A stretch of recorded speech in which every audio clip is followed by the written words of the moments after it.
Welcome to Confession, the podcast where secrets are bared and hearts unravel their deepest, most guarded truths. I'm your host, guiding you through raw, anonymous stories of guilt, betrayal, love, and the long shadows cast by our choices.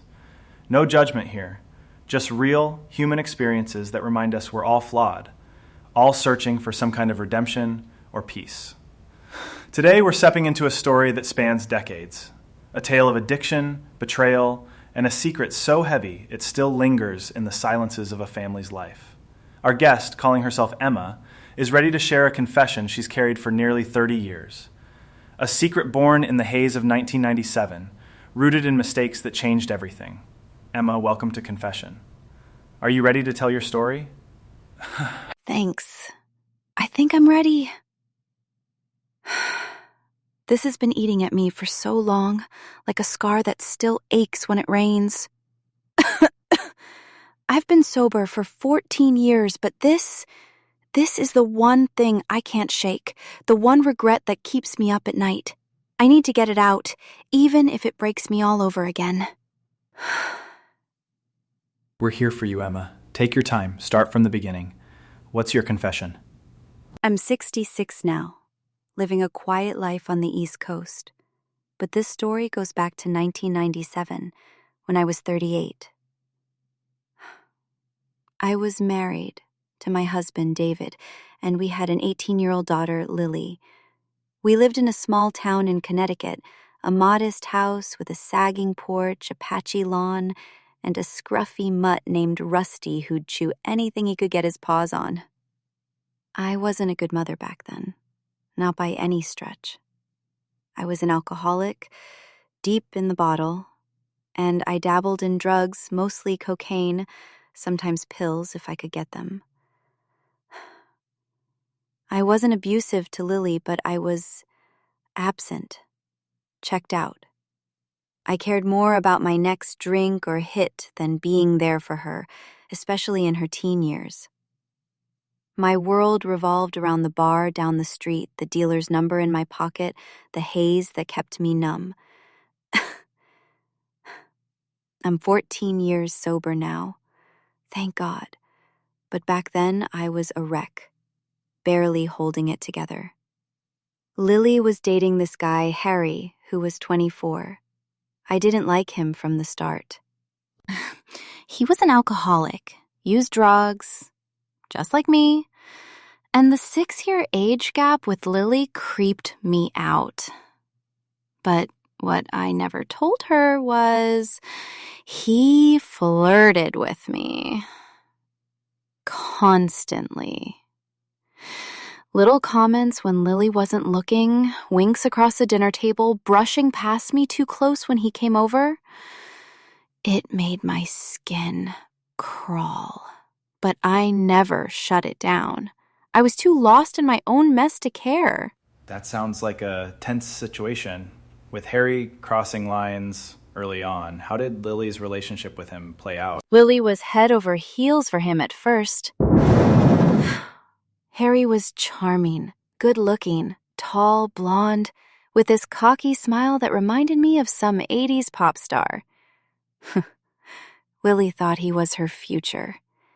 But his drinking was a problem. She'd come home crying some nights, saying he'd passed out at a party or gotten into a fight at a bar. I tried to be there for her, but I was usually half drunk myself, slurring advice that didn't make sense. About 6 months into their relationship, she caught him blacked out at a friend's house, surrounded by empty bottles and worse. That was it for her. She broke up with him, told him she was done with his chaos. I was relieved, honestly. I thought, good, he's gone. No more awkward dinners, no more of his creepy flirting. But I was wrong. So Harry didn't just disappear from your lives? No, he didn't. A few months after the breakup, Lily moved out. Not far, just a couple of towns over to live with a friend while she figured out her next steps. She was 19 by then, starting community college, trying to build her own life. I was alone in the house most nights, David working late shifts at the factory. That's when Harry started calling me. He'd say things like, "Hey, Emma, want to grab a drink, catch up?" Or, "I miss hanging out at your place." I turned him down at first, kept it short, told him it wasn't a good idea. But he was persistent. Kept calling, leaving voicemails. One night, he called and said he had a stash of coke, asked if I wanted to share. I was weak. The craving hit me like a freight train, and I said yes. He came over, we did lines on my coffee table, drank cheap whiskey until the room spun, and we ended up having sex. It was messy, impulsive, wrong. Harry was good looking, I'll give him that. Like some ridiculous 80s poster boy with that floppy, blonde hair. But it wasn't about attraction. It was about the haze, the escape, the numbness we both chased. That's a heavy moment, crossing that line with your daughter's ex. How did it feel in the aftermath? Like I'd sunk to a new low. I woke up the next morning, head pounding, bottles scattered across the living room, and I felt sick, not just from the hangover, but from what I'd done. I'd slept with my daughter's ex in her childhood home, on the couch where she used to watch cartoons. I wanted to disappear, to undo it, but it was done. I told myself it was a one-time mistake, that I'd never let it happen again. But addiction doesn't work like that. Harry called again a few days later, said he had more coke, more whiskey. I said yes again, and again. For 3 or 4 months, it became this twisted routine. Him coming over every week or two, us getting high, getting drunk, stumbling into bed. It wasn't love, wasn't even desire. It was two broken people feeding each other's worst impulses. He'd show up with a bottle or a baggie, and we'd lose ourselves in the haze, laughing at stupid things, pretending we weren't drown. Oral goals, see, all see-ing. That sounds like a cycle that's hard to break. How did it affect your daily life? It was like living in two worlds, and neither was real. By day, I drag myself to my part-time job at the diner, plaster on a fake smile, pour coffee for truckers, and act like everything was fine. But at night, when David was at work or asleep, I'd be waiting for Harry's call, knowing I'd say yes. I started avoiding Lily's calls, too ashamed to hear her voice. When we did talk, I'd lie, say I was busy or tired, anything to keep her at a distance. The drugs and alcohol made it easier to push the guilt down, but it was always there, like a splinter digging deeper. I'd find myself staring at old photos of Lily, her in pigtails, her at her high school graduation, and I'd wonder how I'd become this person. I was terrified someone would find out. Our neighbor, Mrs. Carter, started asking questions. Why was that young man always at my house? I panicked, said he was helping with yard work, but her eyes narrowed, like she could smell the lie. I started parking my car in the garage, closing the blinds, living like a fugitive in my own home. That paranoia must have been suffocating. Did anything else escalate things? Yeah, it got worse. About 3 months into this mess, I realized I was pregnant. I knew it was Harry's. I'd been stupid, careless, not using protection a few times in the heat of the moment. I didn't tell him. I didn't tell anyone. I was still drinking, still using, and I knew I couldn't bring a child into that chaos. I could barely take care of myself, let alone a baby. So, I made the decision alone. I went to a clinic an hour away, sat in the waiting room with my heart pounding, and got an abortion. It was the hardest thing I've ever done. Sitting there, knowing I was erasing a choice I'd made in my darkest moments, I drove home in silence. No radio, no tears, just this hollow feeling. After that, I couldn't look at Harry the same way. The drugs, the sex, the secret, it was too much. I told him we were done, that I couldn't keep doing this. He didn't argue, just nodded and left, I think. He felt it too, the weight of what we'd done. That's an incredibly heavy burden to carry alone.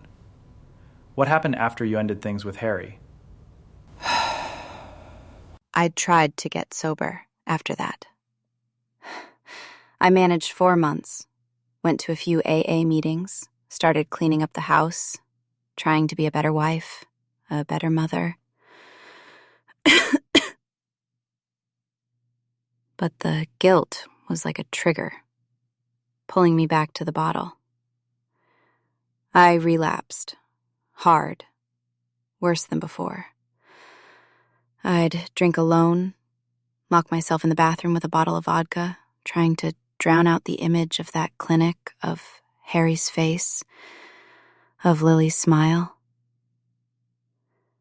David noticed I was spiraling, tried to help, but I pushed him away, told him I was fine.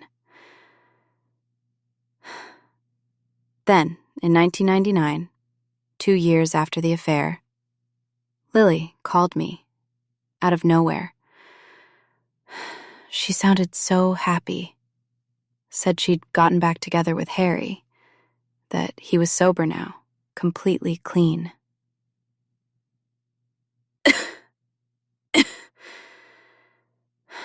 My heart stopped. I thought, this is it. He's going to tell her everything, and she'll hate me forever. That must have been terrifying hearing they were back together. What happened next?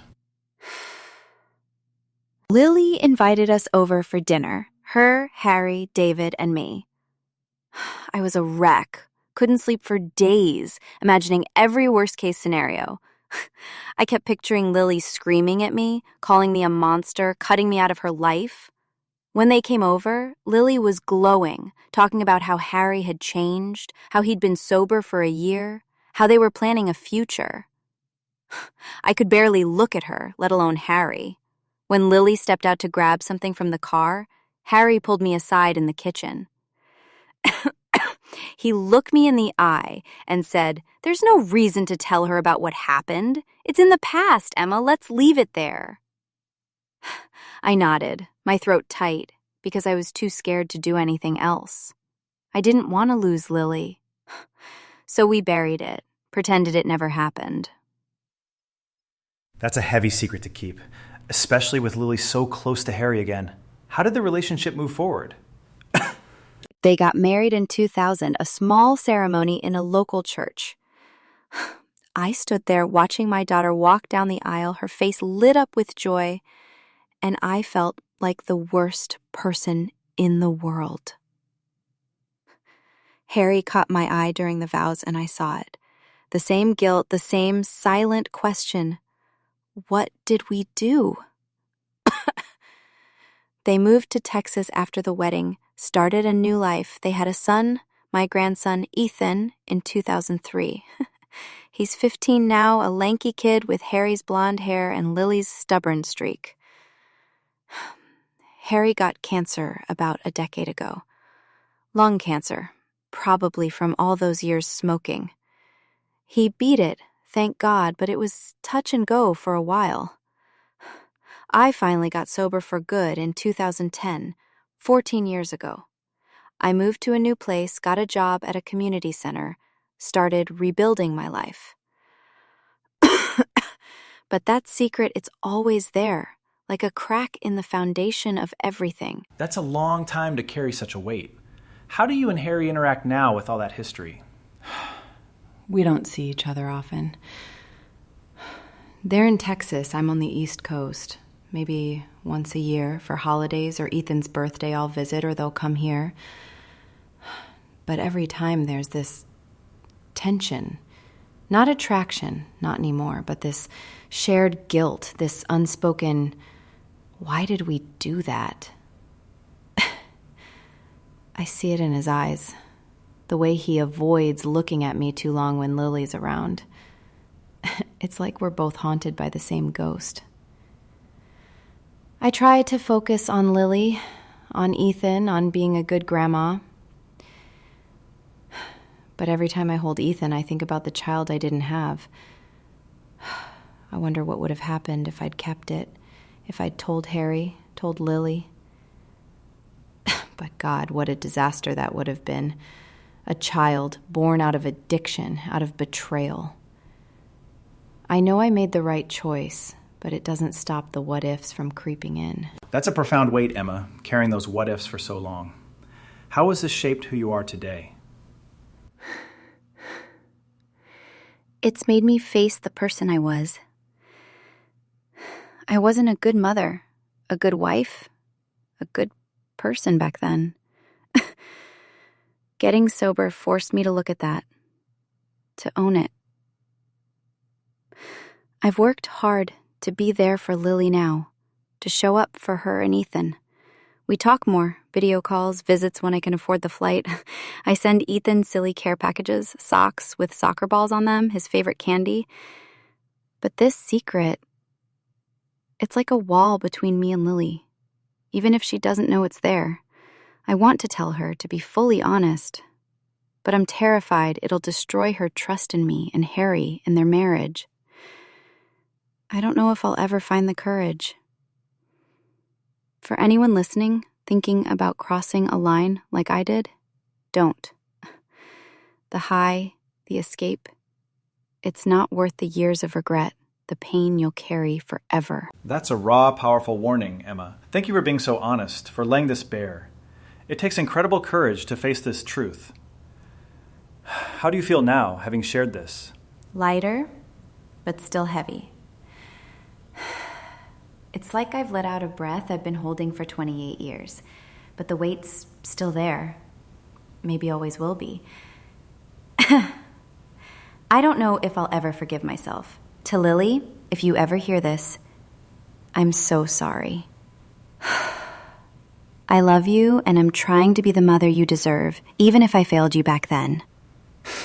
That's a huge step, Emma. Owning your story is where healing begins.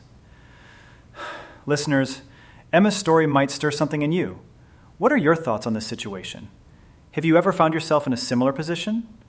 Please leave your comments below, and we'll see you next time for another story. Goodbye.